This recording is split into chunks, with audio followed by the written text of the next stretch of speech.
विवेक हमारे हिसार का है, यहाँ से सीख कर गया है फ्लाइट और 10,000 की पट्टी पर पहला जहाज आपने कटोच साहब की अध्यक्षता में यहाँ उतारा है। तो मैं इसको बधाई भी देता हूँ, इसको आशीर्वाद भी देता हूँ और इसके जीवन की अच्छी मंगल कामना भी करता हूँ कि ये यहाँ जिस धरती से सीख के गया उसी धरती पर उसने जहाज को पहली बार 10,000 फुट की जो लंबा रनवे है उस पर सेफली और सुरक्षित उतारने का जो काम किया है, मैं बधाई इनको भी देता हूँ, आप सबको भी बधाई देता हूँ कि हमारा एयरपोर्ट जो आज तक हमने जो तैयारी की उसका सफल परीक्षण हुआ, क्यों कह सकते हैं।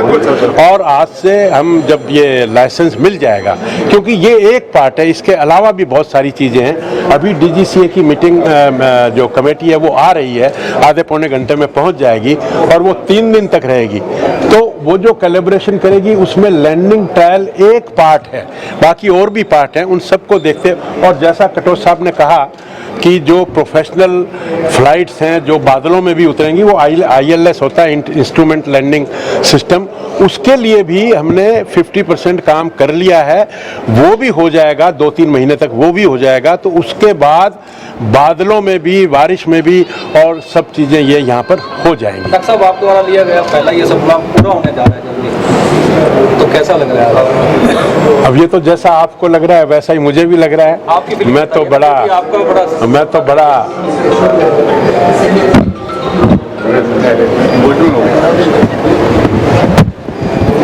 I can't explain it. The way I am happy, I can't explain. Bharat माता की। बहुत अच्छा लग रहा है, इनका प्यार है जी, बता रहे हैं।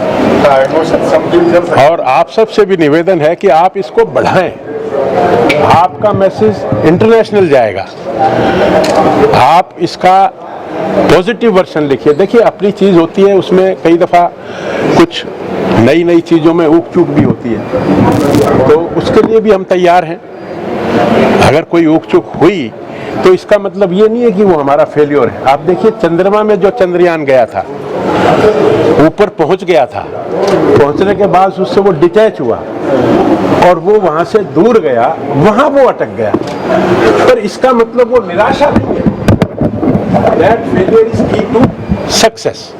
तो मैं समझता हूं कि आने वाला समय अच्छा है और होपफुली 7 दिन में हमें लाइसेंस मिल जाएगा और उसके 7 दिन के बाद हम यहां से कमर्शियल फ्लाइट अयोध्या की भगवान राम के दर्शनों में आप सबको ले चलेंगे। ऐसी मेरी इच्छा भी है और ऐसा मेरा विश्वास भी है कि हम सफल होंगे। तो तय हुआ था, 2-3 दिन पहले ये तय हुआ कि now this airport is fit, कि जिस पर हम लैंडिंग ट्रायल कर सकें। और वो लैंडिंग ट्रायल आज सफल हुई, मैं समझता हूँ। इस जहाज़ के अंदर मैंने चढ़कर देखा है, इसके अंदर बहुत सारे इंस्ट्रूमेंट्स लगे हुए हैं जो कि अलग अलग तरह की जो कैलिब्रेशन है उसको मापते हैं, कम ज़्यादा करके कैसे एसेस करते हैं कि ये whether this space is fit to be on flight or not. तो मैं समझता हूँ कि ये जो पहला था ये एक पार्ट है। अभी डीजीसीए की टीम भी आ जाएगी, वो भी 3 दिन और अलग तरह की कैलिब्रेशन करेगी और उससे वो अपनी रिपोर्ट देगी। और उसमें मुझे ये लगता है कि हमने पहले भी डीजीसीए की टीम आ चुकी, 2 दफ़ा आ चुकी, और हमने वो 2 दफ़ा जो आई थी, जो कमियां थी, वो सारी पूरी कर दी हैं। तो मुझे नहीं लगता कि अब कोई कमी बाकी रही होगी।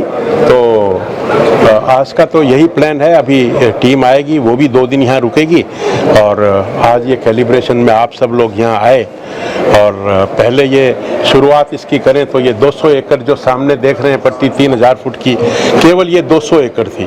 अब ये 7200 एकड़ बन गई। 7200 एकड़ जो है वो वर्ल्ड का सबसे बड़ा एयरपोर्ट 7200 की वजह से ही बन गया अपना। अब इसमें कार्गो भी आएगा, पोर्ट भी आएगा, बहुत सारी चीज़ें आएगी। अभी हमने 3000 एकड़ लैंड को NICDC, national integrated corridor development corporation, उसके साथ हमने MOU किया है। हमारा 51%, उनका 49%। तो हमने 51% में 1870 करोड़ रुपए की लैंड दी है, उन्होंने 1810 करोड़ रुपए हमारे जमा करवाए हैं। तो इन दोनों को स्पेशल पर्पस व्हीकल SPV वो इस सारे काम को कंडक्ट करेगा। कल हमारे पास यहाँ जापानीज टीम आई थी, उन्होंने 250 एकड़ लैंड की मांग की है, वो भी यहाँ पर 300-400 करोड़ का प्रोजेक्ट लगाने वाले हैं, वो भी देखकर बड़े खुश हुए। कल हमारे पास एक USTDA means American trade development authority, वो भी आई है। उसने पूरे देश में 5 स्थानों को चुना है जिसमें वो अपना व्यापार करेगी। तो ये भी हमारे लिए एक बड़े गौरव की बात है कि 5 स्थानों में हिसार का जो स्थान है वो भी उन्होंने चुना है। तो वो भी आएगी, वो भी इंस्पेक्शन करेगी, वो भी अपना आगे का जो प्रोग्राम करेगी।